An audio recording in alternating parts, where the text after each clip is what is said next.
Hello. I read a novel over the weekend which I enjoyed so much. I wish I could go back to my childhood self and say to little Eric, please read this book because there is something about the story which is so imaginative that I feel like he would just love it. And of course, we can't read all of the classics when we're younger, but there is something about this story in particular that I think my younger self would have just really connected with. And I'd be curious to know, have you read any books or classics as an adult that you would really recommend to your childhood self? So the book that I read is The Time Machine by H.G. Wells, which this classic sci-fi novel, which is really a novella. It's a very short book, but I got completely immersed in the experience of it, even though I was already familiar with this story because when I was younger, I did watch the 1960 film version of this, and I completely loved that as well. So I really had no excuse for not reading the actual book, or maybe I was just lazy at the time and thought because I'd seen the movie, I didn't need to read the book. But as we all know as readers, there is so much more in the book than is in that film. And it's really interesting to see the differences between this actual novella and the film version, since this came out in 1895. And I hadn't realized when I started reading this that H.G. Wells actually coined the term of a time machine, and that it hadn't been used before that, of a contraption or a technology which allows an individual to move backwards or forwards in time. It wasn't defined as a time machine before this novella. And of course, there have been so many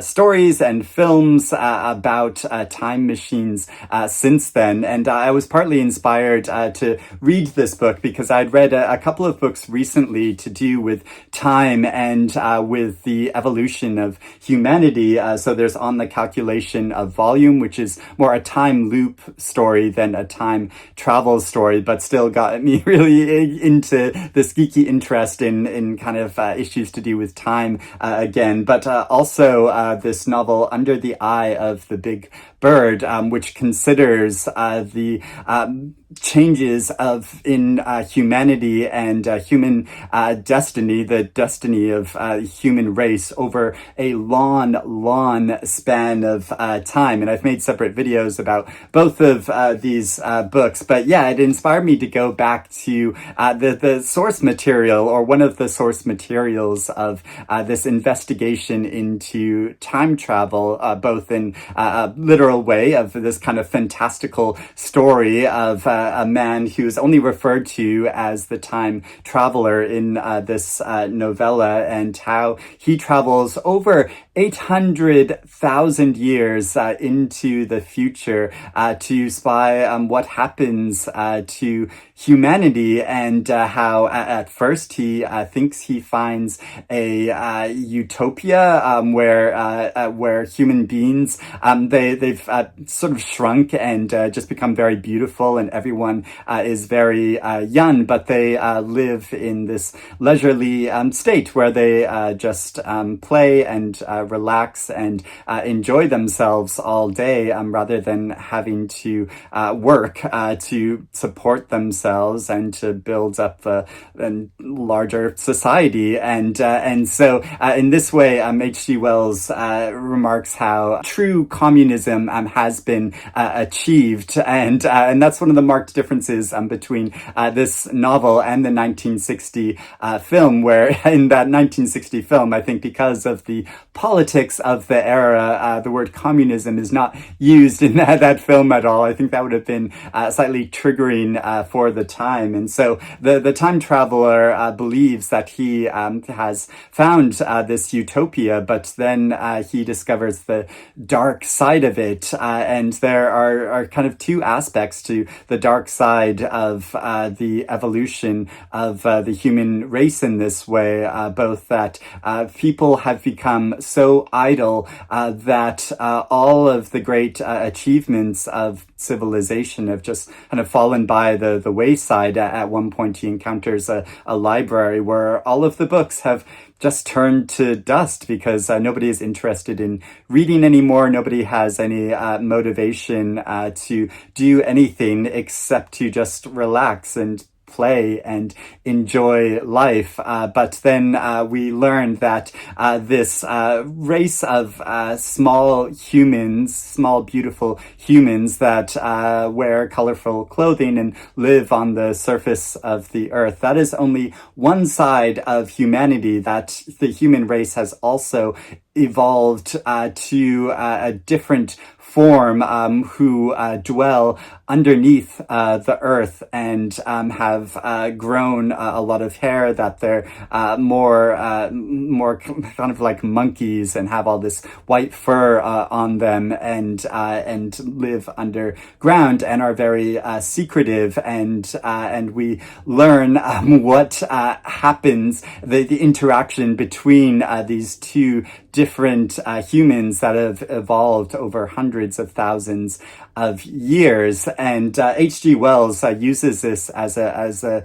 metaphor for looking at what he saw at the time in the late 1800s of a growing class and social division, that both H.G. Wells, when he was younger, and his family had worked as laborers, as people who worked underground or in basements, or in very dark conditions. And so he imagined what it would be like after hundreds of thousands of years if this division in humanity between an idle upper class and the working class had continued to grow, and people actually changed to suit these different conditions, and what the ultimate outcome might be. So it's very dramatic in this way, and the whole story is framed where the time traveler has gone back to this period of the late 1800s, and he's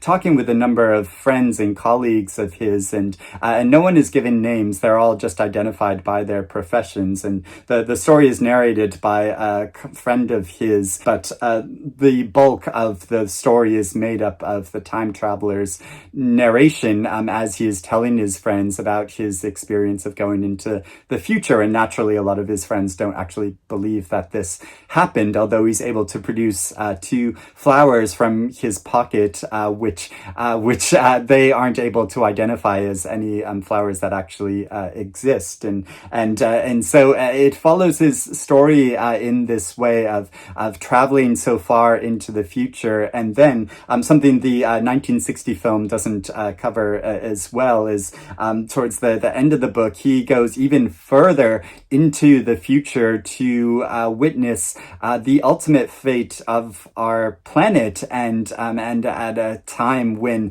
the Earth has stopped rotating and the sun has expanded to be a giant red ball, and that the what little air remains on the planet is so thin it's very difficult for him to breathe, and very strange life forms have evolved to suit these extreme conditions of the planet, and I found that such a great surprise in the story, and something that was so different from the film, but also the film incorporates into it, because it was made in 1960. It was obviously very conscious of the two world wars which had happened recently, and so it incorporates that into the story, and that's the kind of explanation for why people went underground when there was bombings in London, and people had to retreat into bunkers to protect themselves, and so this becomes part of the explanation of the story. And in the film, there's also a romance that he develops with the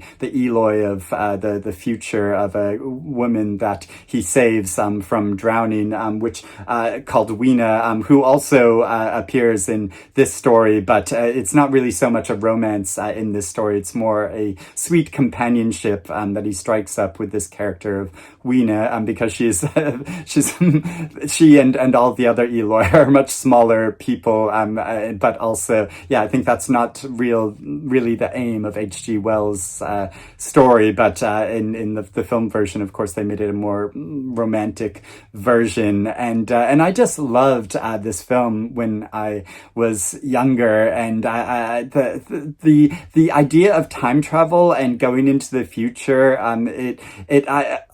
I loved this concept, but I also loved the portrayal of a gentleman in Victorian England and an inventor and someone who's so consumed with ideas. And at that time, when I was younger, England as an actual place felt as distant to me as the future in which the time traveler goes into. And so it's kind of crazy now that me as an adult I've been living in London itself for a long period of time. And I think that's something that my younger self never could have imagined either. So as well as recommending this book, I'd probably tell my younger self, like, just wait. Young Eric growing up in the wilds of the state of Maine, one day you'll be living in actual London in England itself. And as a portrayal of England, I really appreciated it too. Far into the future. I think that's something that my younger self wouldn't have appreciated so much because the time traveler lives in Richmond, and that's an area that I'm now actually familiar with. And there's a scene in the novel where he goes to a museum of which seems like a kind of altered version of the Natural History Museum that is in London now. So so as he was traveling in the novel in this distant future and hundreds of thousands of years into the future, I could picture the areas that he was moving through and how they had so radically changed over time. And he describes it at one point how there are the vestiges of the Thames that he can still see there, and the river, which has slightly changed over such a long period of time, but also the structures of the buildings. And I found all of that